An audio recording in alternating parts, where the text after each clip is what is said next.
Aleluia, Senhor. Obrigada, Jesus. Obrigado, Senhor, por esse tempo, Senhor. Obrigada, Senhor, pela Tua presença que viva nas nossas vidas, Senhor.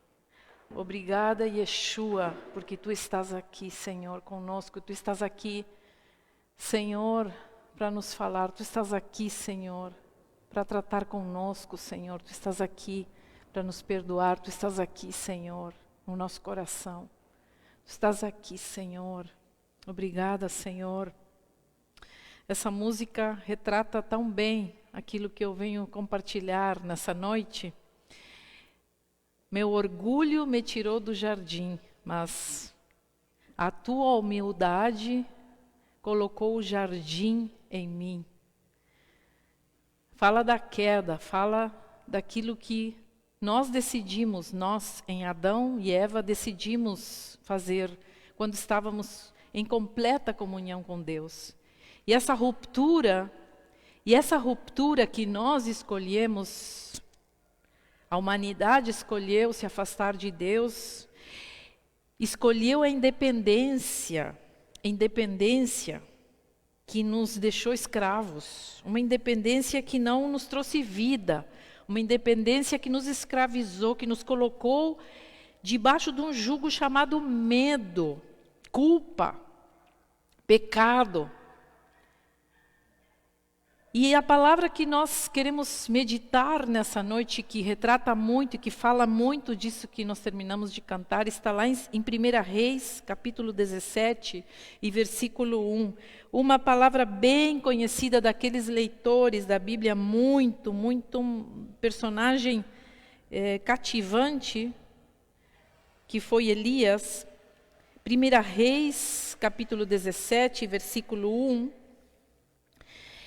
Nos fala de um personagem que Deus usou de uma maneira sobrenatural enquanto ele esteve na terra. Então diz assim: ora Elias de Tisbe, em Gileade, disse a Acabe: juro pelo nome do Senhor, o Deus de Israel, a quem sirvo, que não cairá orvalho nem chuva nos anos seguintes, exceto mediante a minha palavra. Depois disso, a palavra do Senhor veio a Elias e disse: saia daqui, vá para o leste e esconda-se perto do riacho de Querite, a leste do Jordão. Você beberá do riacho, e dei ordens aos corvos para o alimentarem lá. E ele fez o que o Senhor lhe tinha dito. E foi para o riacho de Querite, a leste do Jordão, e ficou lá. Os corvos lhe traziam pão e carne de manhã e de tarde, e ele bebia a água do riacho. Algum tempo depois, o riacho secou-se por falta da chuva. Então a palavra do Senhor veio a Elias: vá imediatamente para a cidade de Sarepta de Sidom e fique por lá. Ordenei a uma viúva daquele lugar que lhe forneça comida. E ele foi. E quando chegou à porta da cidade, encontrou uma viúva que estava colhendo gravetos. E ele a chamou e perguntou: pode me trazer um pouco de água numa jarra para eu beber? E enquanto ela ia buscar a água, ele gritou: por favor, traga também um pedaço de pão. Mas ela respondeu: juro pelo nome do Senhor, o teu Deus. Juro pelo nome do Senhor, o teu Deus, que não tenho nenhum pedaço de pão, só um punhado de farinha num jarro e um pouco de azeite numa botija. Estou colhendo uns 2 gravetos para levar para casa e preparar uma refeição para mim e para o meu filho, para que comamos e depois morramos. Elias, porém, lhe disse: não tenha medo, vá para casa e faça o que eu disse. Mas primeiro faça um pequeno bolo com o que você tem e traga para mim. E depois faça algo para você e para seu filho.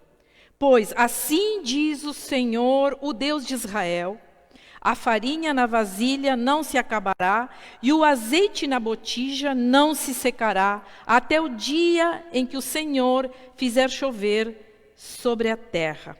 E ela foi e fez conforme Elias lhe dissera.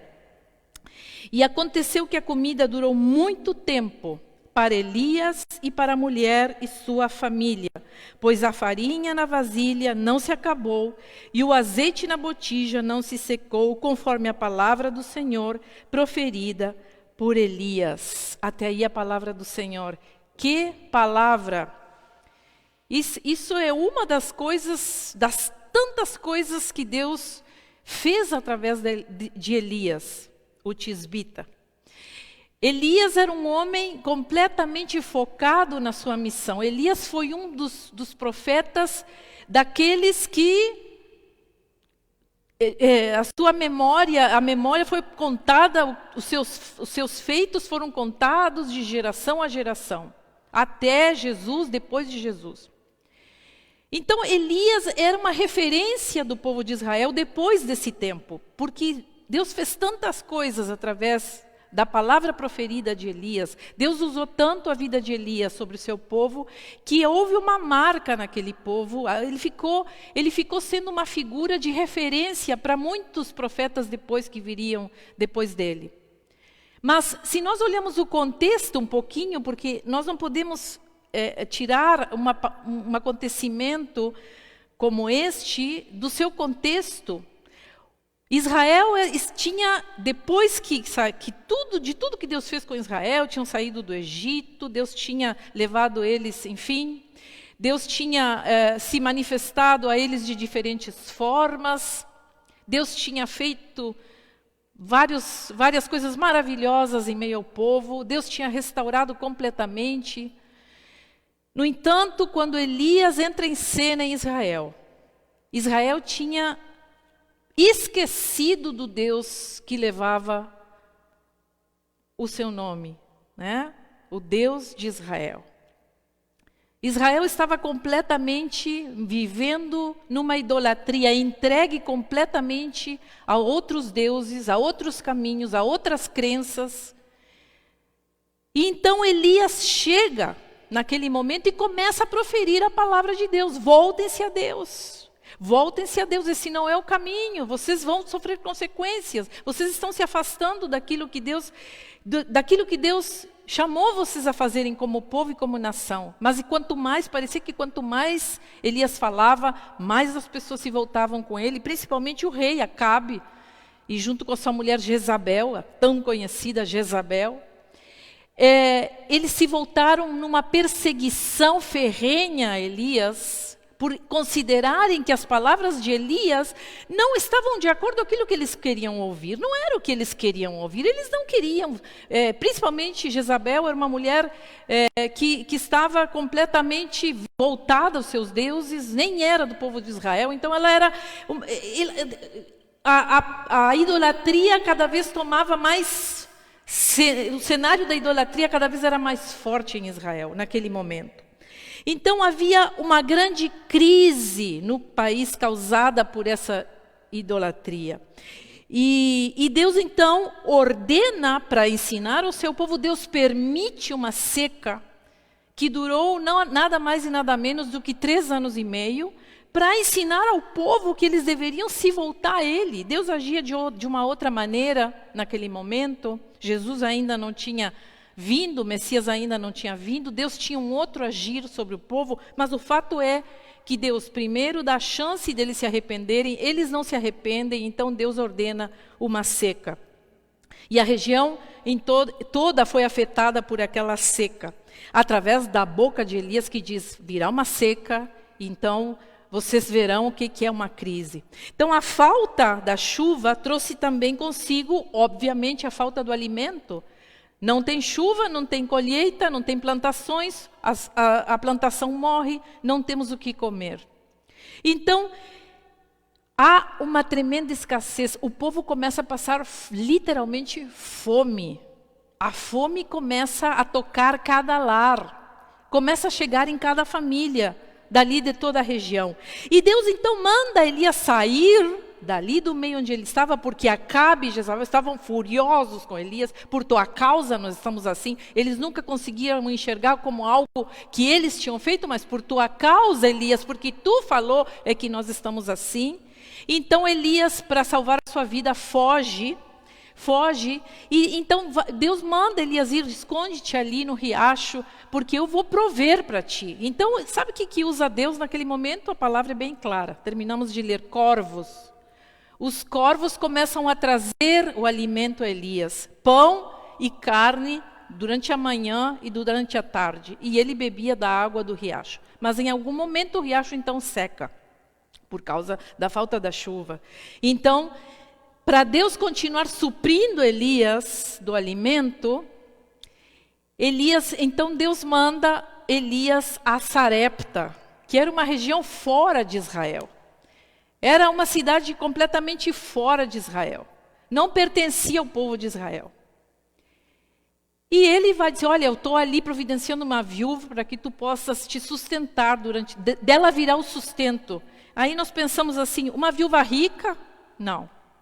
Uma viúva pobre, e de tão pobre e tão necessitada, eu acho que ela estava em pior situação que Elias, porque Elias pelo menos tinha a comidinha no estômago dos corvos que vinham trazer suprimento a ele durante todo aquele tempo, mas a viúva diz que estava fazendo a última refeição para depois deitar com seu filho e esperar a morte, porque já não tinham mais nada para comer. Então, Deus aqui faz algo maravilhoso. Deus diz assim, calma aí, Elias diz, primeiro faz para mim o que tu tem. Tu oferta isso, tu dá esse primeiro, tu dá isso último que tu tem, tudo que tu tem. E faz um bolo para mim, então depois tu verás o que Deus vai fazer, porque o azeite não vai faltar, e a farinha também não. E ela então, de uma fé e de uma intrepidez e de um risco tremendo, ela então acredita naquilo, e então Deus faz aquele milagre maravilhoso que sustenta eles até o final da seca, quando Deus finalmente faz chover sobre a terra. Então, nós pensamos assim, gente, eu fico pensando de vários ângulos como a fé se movimenta durante esse tempo em que há uma crise de todo sentido, crise de espiritualidade, crise de coisas materiais, crise de escassez, crise de pessoas negando a Deus, crise do profeta também, porque ele se sente por diversas vezes sozinho, rejeitado, por ser perseguido, por falar a palavra de Deus. No entanto, nós tiramos lições desse episódio com a nossa fé. A nossa fé foi colocada no momento em que fomos criados ali no jardim do Éden. Nossa fé já estava no nosso DNA, no nosso sangue, quando Deus cria Adão e Eva. Nós já nascemos com o chip da fé, nós já nascemos conectados com Deus 100%. Há em nós uma tendência, se nós olhamos as culturas de toda a Terra, em toda a história da Terra, em toda a história da humanidade, nós vamos ver sempre as culturas acreditando em algo superior. Algo que eles às vezes não sabiam dar nome, mas sabiam que existia algo superior a eles. Porque na nossa memória ficou a presença e o impacto da criação sobre nós e do Éden, dessa perfeita comunhão que tínhamos no paraíso com Deus. Mas só que nosso pecado nos fez perder o fio da meada dessa fé. Nós vamos ao longo do tempo e dos anos e das décadas e dos séculos da humanidade, nós vamos perdendo essa conexão. E a nossa tendência como seres humanos é nos desconectarmos mesmo, a gente não acreditar, é a gente não achar que Deus é tudo isso, é a gente achar que pode prescindir de Deus, é a gente achar que nós podemos sobreviver sem Deus. É a gente achar que nós podemos seguir o nosso caminho e que nada vai nos acontecer e que nós podemos viver em completa independência de Deus. Como somos teimosos, como somos prepotentes, como somos orgulhosos. Foi o orgulho que nos tirou do paraíso e às vezes é o orgulho que faz com que nós permaneçamos desconectados com Deus. Mas então Deus está sempre disposto a fazer essa conexão conosco e eu louvo o Senhor por isso. Porque essa humildade que houve em Jesus, essa humildade que houve em Cristo Messias, vem para nos ensinar que o caminho da conexão com Deus é a humildade e ponto. Nós precisamos entregar os pontos. Nós precisamos dizer, Senhor, eu não consigo sobreviver sem Ti. E a fé, queridos, nós tiramos lições tiro 3 grandes lições desse episódio, que a fé, ela dispensa o juízo. Quando nós queremos ter fé, e nesse momento a fé se faz crucial, nós não vamos conseguir sobreviver esse tempo sem fé. É impossível viver este tempo sem fé. Nós vemos as pessoas sem fé e vemos o desespero, nós vemos que o medo tomando conta, nós vemos algumas pessoas pirando em depressão, em tristeza, e não vou dizer que isso não chegue a nós porque acreditamos em Deus, nada a ver, nós também somos suscetíveis a isso. Nos deprimimos, nos entristecemos, sofremos, nos dói, mas quando olhamos pessoas que não têm nada no que crer, quando olhamos pessoas na nossa volta que simplesmente dizem, Deus não existe, e eu não acredito naquilo que não vejo, nós então pensamos, meu Deus, o que nós faríamos se nós não tivéssemos nesse momento a nossa fé? Eu já me peguei pensando várias vezes, Senhor, obrigado pela minha fé. Senhor, obrigado porque eu acreditei, obrigado porque Tu colocou isso em mim há tanto tempo atrás. Porque eu me sinto às vezes, sinceramente, eu me sinto privilegiada nesse tempo de acreditar num Deus maravilhoso que está me sustentando nesse tempo difícil, não importa o que eu tenha que passar. A fé dispensa o juízo. Nós vemos que a viúva de Sarepta foi contemplada por Deus. E segundo as próprias palavras de Jesus faz referência a ela lá em Lucas capítulo 4, ele diz, havia muitas viúvas em Israel. Muitas viúvas que também estavam passando fome, mas Deus escolhe uma viúva fora do povo de Israel. Deus escolhe alguém que não tinha nada a ver com aquele povo. E então Jesus traz essa referência dizendo, não há profeta sem glória, senão na sua própria terra. Ou seja, para que tu precise ser honrado como profeta, tu precisa sair fora da tua terra, porque quem te conhece não te honra. Quem te conhece não reconhece em ti a marca do Espírito. E às vezes nós estamos ali lutando com as nossas famílias. E querendo dizer a elas que tenham fé, mas elas nos olham e já nos conhecem, então elas dizem assim, já vem tu com esse papinho de Deus. Quantas vezes nós ouvimos isso? Jesus estava falando disso. Não há profeta sem honra, senão na sua casa, na sua terra. Então Deus escolhe esta viúva para fazer esse milagre. Deus escolhe essa viúva porque ela simplesmente estava desimpedida do juízo. Ela estava desimpedida do preconceito de Elias. Ela não tinha um preconceito do profeta Elias. As outras viúvas já sabiam quem era Elias. Elas sabiam quem era Elias. Elas sabiam que Elias era o perturbador de Israel, como foi chamado em seu povo enquanto ele estava ali. Já vem o perturbador de Israel. Ele nunca foi visto como um profeta. Ele foi visto como um cara que vinha só para trazer más notícias. Voltem-se a Deus. Quem nós queremos saber desse Deus? Então ele foi chamado, aí vem o perturbador de Israel, sua fama tinha corrido de boca em boca. As viúvas de Israel já sabiam que Elias era o perturbador, o cara chato, a pedra no sapato, que vinha só para trazer notícias ruins e para dizer que eles estavam fazendo as coisas tudo erradas. Esta viúva de Sarepta, ela não tinha esse conceito porque ela não conhecia Elias. Ela não tinha esse preconceito, ela não tinha o juízo. Ela não tinha um juízo formado, já estabelecido sobre Elias. Porque o julgamento, amados, quando nós somos pessoas julgadoras, e eu quero que tu prestes atenção nessa palavra, quando nós somos pessoas julgadoras, o julgamento é a necessidade da pessoa se sentir superior ao outro. Quando eu julgo uma pessoa, quando eu aponto com o dedo, e como tem pessoas assim, que adoram estar apontando. Tu não fez aquilo, e tu deveria ter feito aquilo. Mas olha só, esses são os cristãos.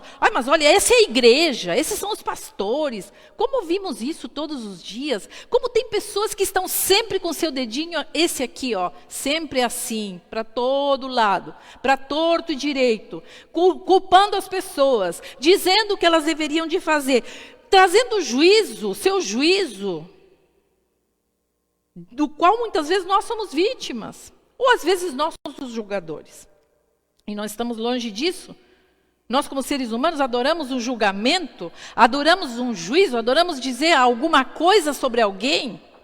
Nós temos já essa mania de dizer assim, olha só, esse aqui nós vamos rotulando as pessoas na nossa volta. Esse aqui é mentiroso, esse aqui é falso, esse aqui é ganancioso, esse aqui é desleal, esse é infiel. Nós vamos rotulando, vamos passando pelo caminho e vamos rotulando as pessoas. Esse aqui não se converteu, precisa se converter. Esse aqui não quer saber nada de nada. Esse aqui só está por dinheiro. Nós vamos julgando as pessoas. Quantos julgamentos nós fazemos durante a nossa jornada, no nosso dia a dia? O julgamento, quando nós julgamos, o julgamento fala assim de nós: eu, no teu lugar, faria diferente. Quando nós julgamos, nós dizemos: eu, no teu lugar, faria diferente. Só que quando tu desejas mudar o que é, a fim de que se torne o que tu achas que deveria ser, certamente as coisas não vão mudar. Posso te dizer que as coisas não vão mudar, porque não é assim que as coisas mudam. As mudanças têm que acontecer a partir de nós. Nós não temos poder para mudar as pessoas. Não há em nós nem a nossa palavra de julgamento, ou pelo contrário. Quanto mais nós julgamos, menos as pessoas têm vontade de mudar. Então, não conseguimos compreender muitas vezes que na situação da outra pessoa, tu não ias fazer diferente. É simples assim. Tu não ias fazer nada diferente, porque tu não passou, tu irias passar pelo que ela passou, tá? Se tu fosses ela, tu irias passar por tudo que ela passou, tu irias vir da família que ela veio, tu ias ter as vivências que ela teve, então teu pensamento ia ser igual ao dela. Então, quando eu digo, eu no teu lugar faria diferente, quando eu digo, esse aqui é isso e aquilo, ele é assim por isso, por aquilo e por aquele outro.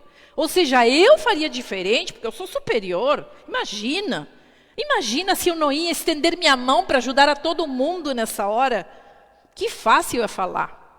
Que fácil é dizer. Que fácil, às vezes sentado atrás de um computador, jogar juízo às pessoas. Como é cômodo da sala da nossa casa, mas quando nos toca sair e botar o pezinho onde as pessoas realmente estão precisando, eu não vejo muito movimento. E não estou falando desse tempo, porque esse tempo não podemos sair mesmo, não tem como. Mas quando estávamos em um tempo que tínhamos liberdade, também não nos importávamos. Então, queridos, quando nós dizemos eu no teu lugar, nós estamos dizendo eu sou melhor que tu. Então, quando você for proferir um juízo sobre uma pessoa, pense, eu realmente sou melhor que essa pessoa? Eu tenho condições de dizer para essa pessoa o que ela tem que fazer? Há em mim uma superioridade espiritual para dizer, isso aí é tudo a mesma coisa. Será que eu estou tão perfeita? Será que em mim há um crescimento tão grande espiritual que eu posso ficar apontando com o dedo às outras pessoas? Porque, olha, queridos, eu faço uma pergunta nessa noite. O que teus pais te ensinaram? O que eles te disseram? Que as pessoas têm obrigação contigo? O que teus pais te disseram? Que a igreja deve ser isto, aquilo? Que os pastores deveriam de fazer aquilo? O que teus pais te disseram sobre isso? Porque o nosso juízo sempre estará baseado no que papai e mamãe nos ensinaram. Pessoas que também foram falhas. Mas nós absorvemos suas crenças e aquilo que nos ensinaram. Então, e não precisa ser papai e mamãe, hein? Às vezes é a pessoa que ocupou o lugar delas. Às vezes nós não tivemos pai e mãe que nos ensinassem, mas alguém tomou esse lugar. Até a rua toma o lugar do pai e a mãe, sabia? Até a rua cria. Até a rua ensina. A rua cria seres humanos. Nós vemos tantas pessoas criadas aí na rua com conceitos da rua, porque a rua vai fazendo um tipo de pessoa, simples assim. Então, da onde vem esse julgamento? Então, se não conseguimos andar com o sapato dos outros, por que julgamos? Eu tenho a impressão que as pessoas que julgam, e tenho certeza, elas tornam a vida dos outros, quem rodeia elas, muito pesada. Deus não pode agir onde há um julgamento, onde há juízo. Deus não conseguiu fazer nada ali, as viúvas de Israel, com nenhuma, porque havia um julgamento, havia um juízo sobre o profeta, que seria o agente do milagre. Como está o nosso coração hoje em relação a isso? Como está? Eu lembro de uma menina que uma vez ela pediu em oração por uma determinada situação, ela em oração em segredo pediu assim: Senhor, faz justiça. Ela estava indignada com uma coisa que tinha acontecido. E ela disse: Senhor, faz justiça. Eu oro por justiça. Que tu tragas a tua justiça. Tu me faças justiça nessa situação. Então, ela saiu e se levantou. E uma pessoa que não tinha nada a ver com o assunto, um dia lá na igreja, disse para ela assim: vem aqui. Sabe o que Deus está dizendo para ti? Que se Ele for fazer justiça com os outros, Ele vai começar primeiro por ti. Tudo bem? Cri, cri, cri, cri. Nós pensamos que os outros precisam, nós pensamos que Deus tem que fazer justiça com os outros. O juízo de Deus. Mas e para nós? Porque se Deus traz juízo para os outros, Ele vai ter que trazer para nós também. Deus é Pai sobre todos. Será que vamos ser livres do julgamento de Deus? Será que nós somos tão perfeitos, tão maravilhosos? Será que não há em nós coisas e pecados que nos condenam e que nos atirariam lá no fundo do poço em relação à justiça? A fé, ela não consegue agir onde há juízo. E a fé também não consegue agir, não funciona onde há padrões. Quando nós temos padrões. A fé rompe padrões. Pensa num Deus que manda corvos para trazer comida a Elias. Coisa mais louca. Fora dos padrões completamente. O corvo é um bicho até meio nojento, porque ele come cadáver. Pensa num Deus que escolhe uma viúva pobre, sem nada, para sustentar o seu filho. Deus rompe os padrões, porque Deus mostra que nenhuma crise resiste ao poder da sua palavra, e há dois corações dispostos a obedecê-lo, a viúva e o profeta. Ele precisava só disso para agir, para fazer um milagre. Deus poderia ter enviado Elias a uma casa onde talvez as pessoas tivessem algum alimento, algum alimento armazenado, alguma economia, mas não. Deus manda a uma pessoa que não tinha nada, não tinha absolutamente. E o real motivo é porque ela acreditou. Ela acreditou, ela não duvidou. A fé no Deus de Israel já não existia em Israel. Então ele precisava de alguém que acreditasse sem nenhuma barreira naquilo que ele poderia fazer. Deus escolhe uma cidade fora de Israel para poder suprir a necessidade do profeta. E ali Deus já tinha visto o coração daquela mulher. Ele já sabia como é que era aquela viúva, ele já tinha olhado. Esta aqui, é esta. Porque havia nela um coração disposto a se abrir para acreditar.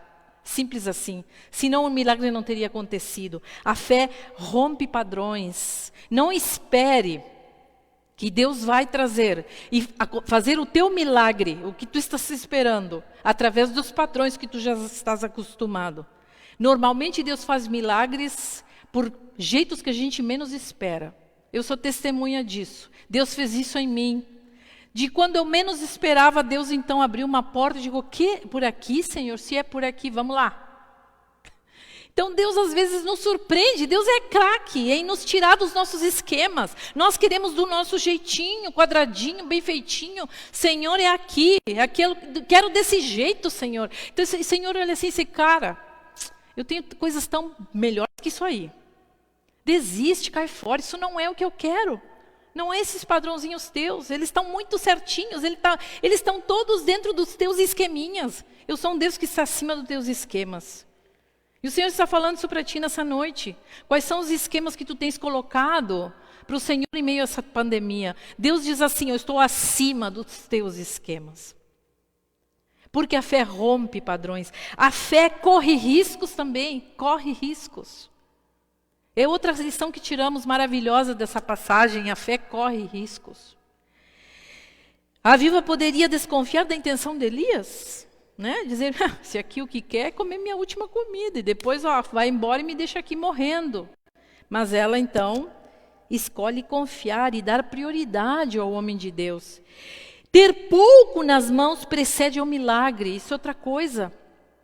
Sabe, Deus é especialista no pouco. Deus é especialista quando vê nossas mãos quase vazias. Então é hora do milagre. Deus não vai fazer milagres ali onde já tem as coisas. Deus vai fazer milagre onde há a necessidade de um milagre. Então, quanto mais estamos de mãos vazias, quanto menos temos para oferecer. Então vem Deus. Deus precisa, e eu digo isso com toda certeza, Deus precisa da impossibilidade humana misturado com um querer arriscar tudo. Tudo pouco que se tem, mas tudo. Deus quer essa impossibilidade, Deus quer enxergar, bom, aqui é onde eu vou fazer. Deus poderia fazer a partir do nada, tudo bem, Ele poderia a partir do nada, Ele poderia fazer um milagre assim como fez com os corvos, Deus fez do nada, alimentou Elias. Mas naquele momento, Ele preferiu usar aquilo que era absurdamente pouco e desprezível aos olhos humanos. Porque Deus quer nos ensinar que o milagre não é a exceção. O milagre não é a exceção, ele é a regra. Talvez nós pensamos, até aqui nós tenhamos pensado que os milagres são a exceção. O milagre é uma exceção, é algo que acontece esporadicamente. Não, o milagre é a regra. Ele não é exceção. No paraíso, Deus dá total poder a Adão, de domínio sobre a terra. Sabe? Quando Deus cria Adão, Ele diz assim, que ele dominasse sobre a terra. Ele deu ordem, Ele deu poder a Adão para dominar sobre toda a criatura, sobre toda a criação. Ele sintonizou Adão sobre a natureza, com a natureza, sobre toda a criação. O estado original do ser humano, então, é fazer milagres. O estado original de Adão era simplesmente ter domínio. O estado original de Adão era ter em si o poder de dominar a natureza, de dominar a criação. Essa era a regra, essa não era exceção, essa era a regra. Mas a independência de Deus fez com que o ser humano caísse e perdesse essa autoridade dada por Deus. Nós perdemos isso. Nós somos humanidade caída. Mas em Cristo, e aqui vem a grande notícia que nos anima para este tempo. Amado, toma isso como uma palavra de Deus para a tua vida nessa noite. Porque em Cristo, o ser humano é perfeito. Em Cristo o ser humano se faz perfeito. Cristo é o ser humano 100% perfeito. Em Cristo não há pecado. Em Cristo há uma conexão 100% com Deus.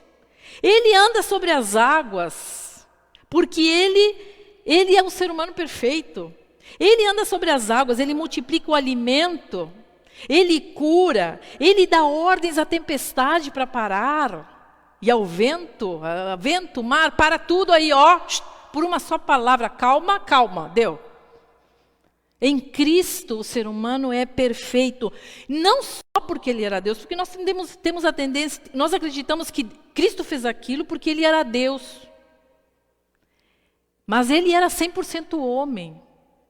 Neste mundo Jesus foi 100% homem. Mas ele estava 100% conectado com o Pai. Então, portanto, ele era um ser humano perfeito, porque nele não houve pecado. Havia em Cristo algo que nenhum ser humano até o momento tinha tido. Então, ele é o homem em total conexão na sua perfeita humanidade. Ele age como qualquer um de nós poderia agir se estivéssemos conectados 100% com Deus. E não em condições de pecadores como estamos. Então o milagre, queridos, não é exceção. Ele é a regra, deveria ser a regra. E Elias chegou a experimentar um pouco disso. Elias fez coisas tremendas. Elias tinha domínio também, assim, uma palavra, a natureza, vai parar de chover, parou de chover, vai cair fogo, caía fogo, vai cair água, caía água, vai para lá, vem para cá.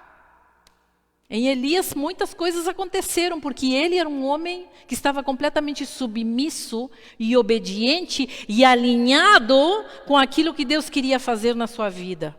Conectado 100%.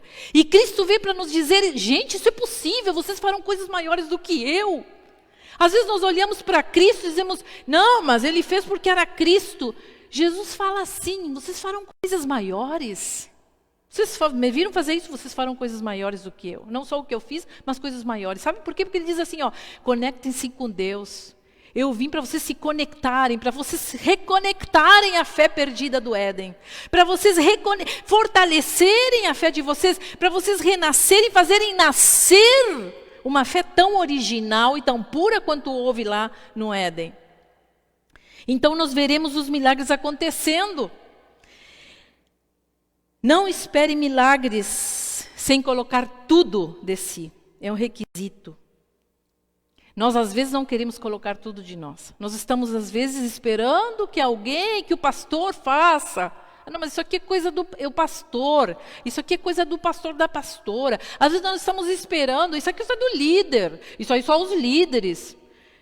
Amado de Deus, os pastores e os líderes estão na igreja por questões organizacionais, porque a ovelha precisa ser levada a pastos para se alimentar, para trazer a palavra. Nós somos alimentados pela vida dos líderes que estão sempre aqui pregando a palavra e que estão ajudando no que precisam ajudar. Mas nós precisamos caminhar com as nossas próprias pernas. Nós não podemos ficar esperando. Essa promessa é para ti.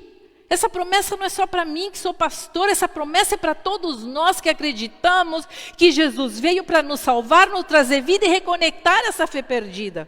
Até quando vamos ficar sem esperança? Até quando vamos ficar presos nesta crise? Sucumbindo a essa crise? Amados, eu estou falando aqui para que tu te reconectes com Deus. E tu comeces nessa noite a colocar a tua fé em ação. Essa fé que move montanhas. Essa fé que está dentro de ti, porque Deus já colocou isso em nós. Mas precisa essa reconexão. Nós precisamos neste tempo, se a igreja de Cristo não se levantar em fé nesse tempo, se a igreja de Cristo não entender que essa é uma oportunidade que Deus está nos dando para dar passos de fé. Hoje eu ouvi um testemunho maravilhoso, que eu não posso contar aqui, porque eu não pedi autorização para a pessoa para contar, mas eu ouvi um testemunho tão maravilhoso, de que Deus está nos guardando e Deus está nos cuidando, de que Deus é só nos acreditar que Ele é o Deus que faz milagres, que Ele é o Deus de reconexão, que Ele é o Deus especialista e completamente com vontade de nos dar as coisas que nós precisamos. Estamos temerosos nas nossas casas. Como é que eu vou viver? Olha a crise, olha isso, olha aquilo, olha a seca. E como é que eu vou comer amanhã? E meu salário? E estão fechando as lojas, nós estamos focando só no que está acontecendo, os desastres. Mas não conseguimos olhar a maravilha de Deus que nós temos. Esse Deus que nós temos é o mesmo de Elias. É o mesmo Deus da viúva de Sarepta. É o mesmo Deus que sustentou viúva e profeta até o final da seca. Não faltou. Eu te digo nesta noite eu te digo, o azeite da botija não vai faltar e o pão e a farinha não vai faltar. Porque o Senhor vai fazer milagres nesse tempo através das nossas vidas. Mas enquanto nós estivemos no juízo, esperando que Deus haja como nós achamos que Ele tem que agir. Enquanto nós estivemos ali esperando pelos outros, né? Quem sabe aquele vai me ajuda e aquele... Nós não vamos ver nada acontecendo. Eu te estimulo nessa noite a que tu venhas desenvolver essa fé do Éden, essa fé que Deus impregnou em Adão e em Eva. Essa fé de um Deus que nos deu domínio sobre todas as coisas e um Deus que nos reconectou através de Cristo e que o seu Espírito mora em nós e, portanto, Ele age através de nós e, portanto, Ele tem poder para agir através de nós e em nós. Eu quero te estimular nessa noite e quero Peço ao Senhor que nessa noite tu possas entender essa mensagem. É uma palavra muito simples, é verdade. Enquanto eu escrevia, eu dizia, meu Deus, que palavra simples, que batido. Mas o Senhor me disse, mas é isso que eu quero falar. É isso, quero falar de coisas simples e batidas. Porque nós precisamos nesse tempo crer. Nós precisamos nesse tempo. Oramos para sair dessa crise. Estamos ansiosos pela vacina, por isso, por aquilo. O Senhor disse, crê. Crê. Eu estou. Crê. A fé está em ti. Eu estou aqui pronto para fazer. Crê que essa é a regra, essa não é a exceção. Vamos fechar os nossos olhos. Aí onde tu estás na tua casa. Fecha os teus olhos nessa noite. Vamos fechar os nossos olhos.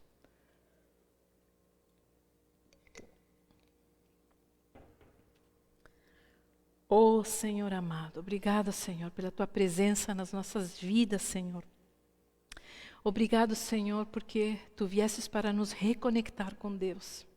Obrigada, Jesus, porque a tua vida se fez real em nós. Obrigado, Senhor, porque tu viestes para nos ensinar as lições que nós precisávamos através do teu modelo, Senhor.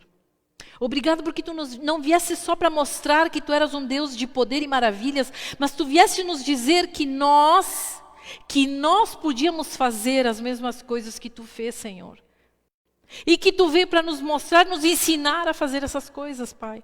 Ó Senhor, que nesse tempo nós possamos, através da palavra proferida, ver os milagres acontecendo, Senhor. Que quando ali nós não vejamos a saída para a crise financeira, nós possamos dizer, Senhor, tu me supres, tu me comandas, és tu que está aqui, Senhor. E eu acredito, e ponto final. Que nós possamos nesse tempo, quando a doença bater na nossa porta, nós possamos dizer, Senhor, tu és o dono da minha vida e o que tiver que passar, eu vou passar, porque tu estás comigo. Senhor amado, nessa hora eu oro por cada irmão que está no seu lar e que talvez esteja em ponto assim de desespero por algumas questões.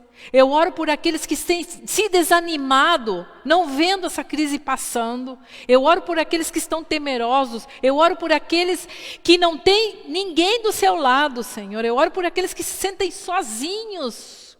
Que nesta noite, Pai, nesta noite, eles possam sentir a presença do Teu Espírito ali, reconectando, em nome de Jesus.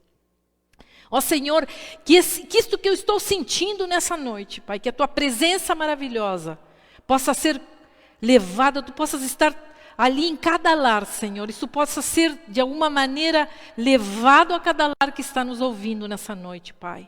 Em nome de Jesus, eu abençoo cada família, eu abençoo cada chefe de família, eu abençoo cada dona de casa, eu abençoo cada mãe, eu abençoo cada profissional que tem que sair todos os dias, Senhor, das suas casas, que eles não sejam tomados pelo medo, que eles possam estar completamente seguros nas Tuas mãos, Pai. Que em cada passo que eles deem, a cada passo que eles deem do seu dia e da sua jornada, eles possam caminhar um passo de fé. E cada momento em que a incerteza, a falta de fé começar a bater, eles possam lembrar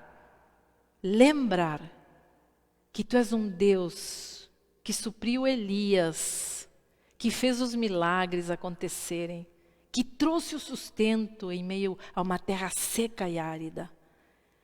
Obrigado, Senhor, porque eu sei que Tu farás. E nós confiamos em Ti. E nós confiamos como a viúva confiou naquele momento. Nós confiamos. Obrigada, Jesus. Senhor, que aqueles corações que não têm fé, que ainda estão desacreditando daquilo que Tu farás, Tu possas estar Te revelando a cada um nessa semana. Eu oro, Senhor, para que nossa boca não se abra mais para proferir juízo sobre as pessoas. Que nós possamos, antes de proferir juízo, nós possamos trazer palavras de vida, de ânimo. Que nós possamos, que a nossa boca se abra para nesse momento caótico, nós poder ser pessoas que abençoem, pessoas que suas palavras fluem como riachos de água viva. Que haja em nós E essa responsabilidade de quem te teme, de quem te serve, de quem te viu, de quem te enxergou na sua vida, Pai. Obrigada, Senhor, em nome de Jesus. Amém e amém.